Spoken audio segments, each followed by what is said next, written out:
Hi guys, it's Steffi from the Novelty Corner and I'm back with the last of my planner tag videos. This is the My Planner Planner Addict tag and I'll pop the questions down below, so you are welcome to join in. Sorry, just getting myself sorted. I'm in a very awkward spot here.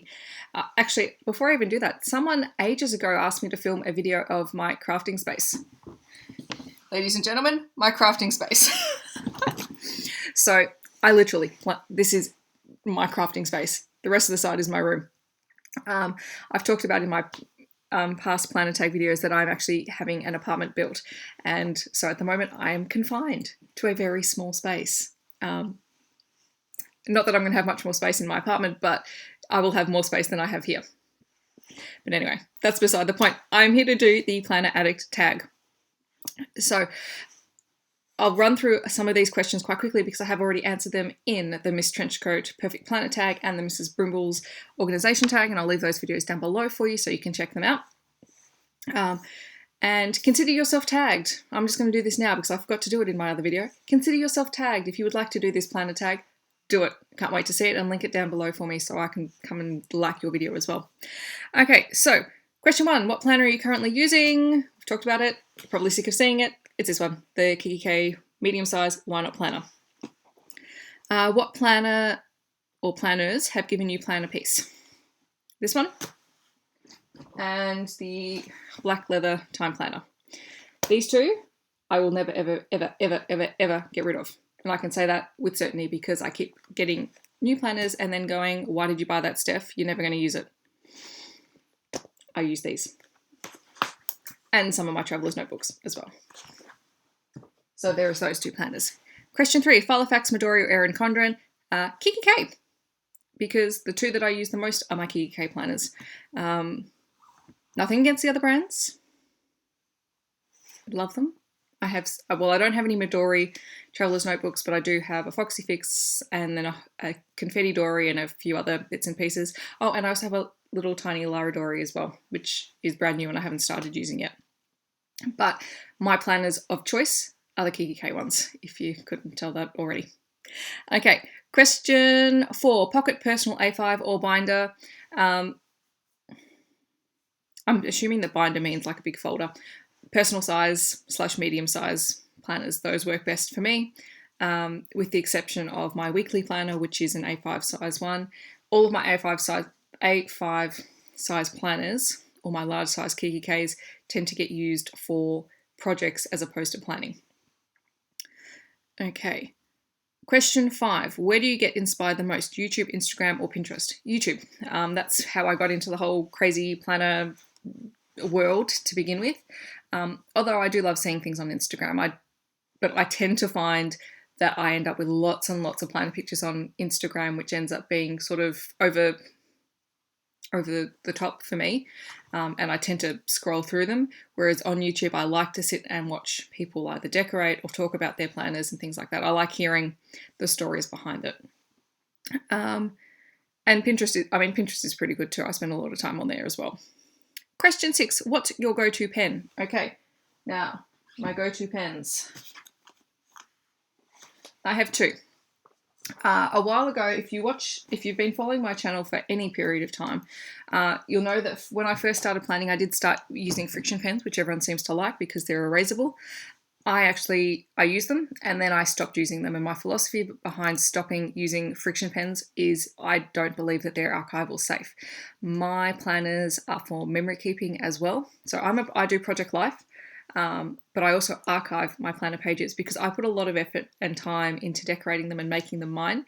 I want to keep them. So I stopped using friction pens because they're erasable. If you run them through heat, if they get hot, they're going to evaporate and disappear. So I stopped using them. So I have 2 brands of pens that I use pretty much religiously. I've got a stack of stuff. I've got what are they called? Flare pens, and I've got Kikki.K pens, and I've got jelly roll pens and all that sort of stuff. But the pens that I use consistently for planning are these ones. So I use the Sharpie Fine Pen in black, and I love this thing. This I tend to use in my personal planner quite a bit. I also use it in Project Life. I just like the way that it writes. And Sharpie's a pretty reputable brand. The second pen that I use, and actually, if I pull out my drawer behind me, try and see if I've got another version of it. Okay. The Uniball Jetstream pens. I have used these since I was in uni, and they are hands down by far my absolute favourite pens of life. Now, this one is the 1 point pen, so this is the thicker one, and you can buy them with lids and things, but this is just one of the rollerball pens. And the one that I've recently found some 0.7 Jetstream pens with a finer point on them. I love these pens. They write really, really, really well. So if you have to do any extended writing, I highly recommend these pens. So, Sharpie and Jetstream pens. Okay, what are your favourite inserts? My own, to be honest, because I can customise them, and if I decide I want to change, I usually just go in, edit the file, and print them off. So a link to my inserts will be down below if you're curious in checking them out. I've got this whole year's dated set. I think it's like $5.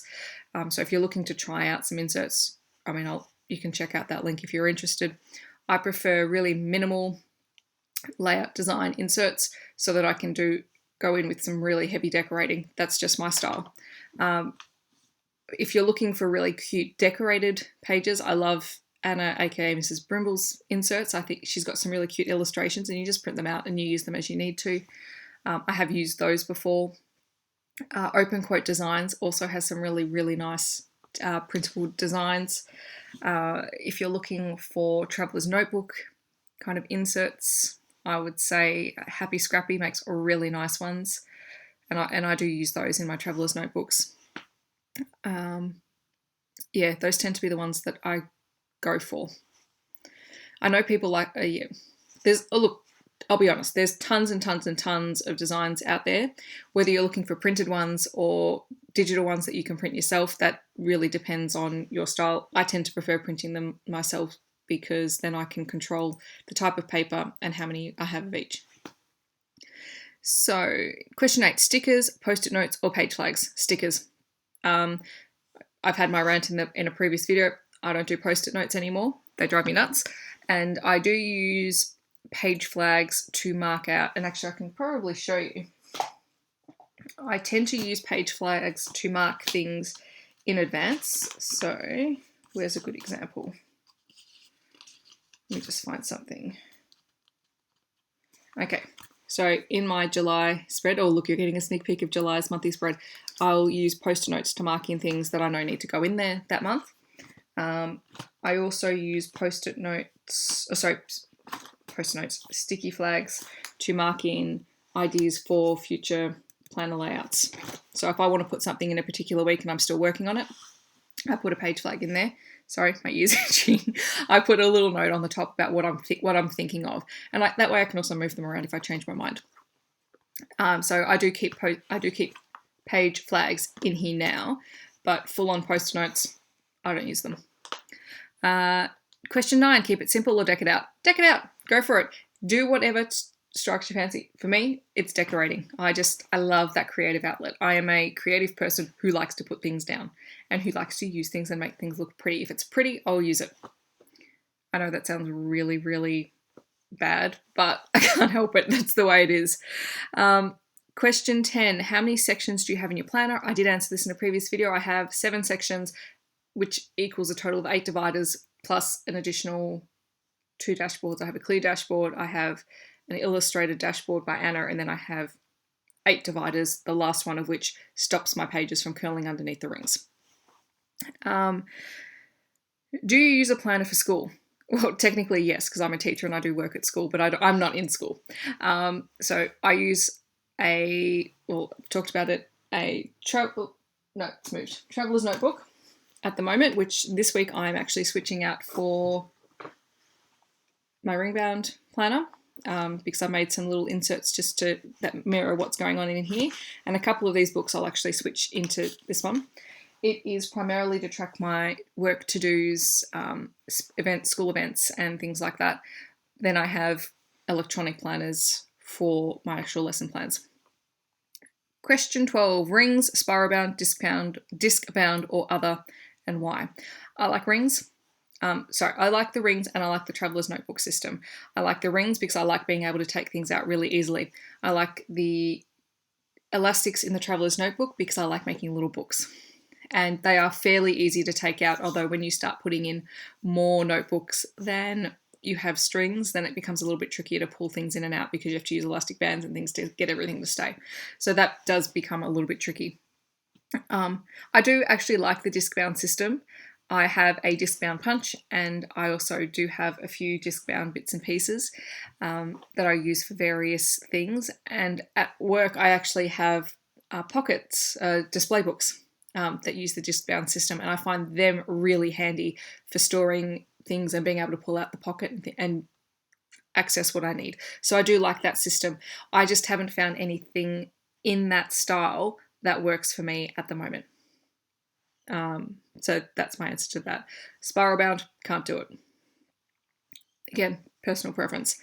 And question 13, do you use a dashboard and how? So I do. I have probably what amounts to two dashboards. I have a clear dashboard, which is looking a little bit rough around the edges, which was made from a the Ashley G collection for Studio for 7 paper. Off the top of my head, I've forgotten what it's called. But I just have that on there just to add a bit of shiny silver, but it is, on its last legs of all the foils rubbing off. And I do get dashboards from the Mrs. Brimble subscription box, and I have bought a few bits and pieces. They're decorative. I don't use them for anything except to make it look pretty. And this one I love because it's winter time here in Australia, and this little bear reminds me of winter. So that's pretty much that. They're not there to hold post notes or anything like that because I don't use them. But yes, that is the end of the Planner Addict tag, which is the end of my planner tag series. So hopefully that's given you guys an insight into how I use my planners and the thoughts behind it. If you have any more questions so if you have any more, I can't talk, I've been talking for a while. If you have any questions, leave them down below. For things that I haven't covered, I'm more than happy to answer them. But yeah, if you feel like doing this tag, please do it. I tag you. I tag anyone who would like to do it. And leave a link so that I can come and check out your video as well. If you know of any other planner tags that you think I should do, let me know in the comments because I'll happily do those as well. But yeah, don't forget to like and subscribe. I do put out lots and lots of planner videos. I put out some tutorials. I am slowly starting to get into Project Life process videos when I can. A little just whacked my notes. I do try and do those when I get a chance. It is a little bit tricky because I am working in such a really small space and it gets a bit hard, but I'm trying. And yeah, I suppose that's everything. Thank you very much for watching. I hope that wherever you are in the world that you're having a wonderful day, and I will see you guys in my next video. Thanks for watching. Bye.